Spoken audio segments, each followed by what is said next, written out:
1986 December 28 बिहानको करिब 4 बजेतिर सैन डिएगोको मर्सी रोड राजमार्गको नहरको छेउमा एकजना महिला विद्यार्थी क्यारेन नटको लास भेटिन्छ। त्यसैले राजमार्ग सुरक्षा प्रहरी क्रेग पायरसँग एनबीसी न्यूजका एकजना रिपोर्टरले सर्वसाधारणले चाहिँ राजमार्गमा कसरी सुरक्षित रहन सक्छन् भन्ने बारे एउटा इन्टरभ्यु लिन्छन्। Anything could happen. Being a female, you could be raped, robbed if you're a male, all the way to where you could be killed. Once you get in that other person's car, you're at their mercy. Interview चल्दै गर्दा interstate 15 राजमार्गको नजिकै एउटा गाडी रोकिएको देख्छन् जसको hood चाहिँ खोलिएको हुन्छ र अफिसर पायर त्यो रोकिएको गाडीतर्फ जान्छन् र त्यसका चालकलाई गाडीमा के समस्या भएको हो त भनेर प्रश्न गर्छन्। गाडी चालक भन्छन् मेरो गाडीको पेट्रोल सकियो, त्यही भएर म चाहिँ गाडीलाई यहीँ छोडेर पेट्रोल पम्पसम्म गए, पेट्रोल भरेर ल्याएर गाडीमा हाले, तर पनि मेरो गाडी स्टार्टै भएन, सुरु नै भएन।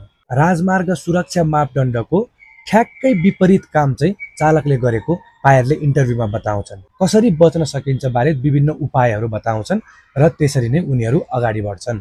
थुप्रै मानिसहरूले त्यो 1.5 मिनेटको इन्टरभ्यु हेर्छन्। त्यो इन्टरभ्यु प्रसारण भएको 1 घण्टा पनि नबित्दै प्रहरीलाई थुप्रै मानिसहरूले फोन गरेको गर्छन् र क्यारेन नटलाई चाहिँ कसले मारेको हामीलाई थाहा छ भनेर बताउँछन्। मर्सी रोड इन्टरस्टेट 15 राजमार्गमा क्यारेन नटसँग मिल्दो जुल्दो घटना 2 दर्जन भन्दा बेसी अरू महिलाहरूसँग पनि घटेको थियो।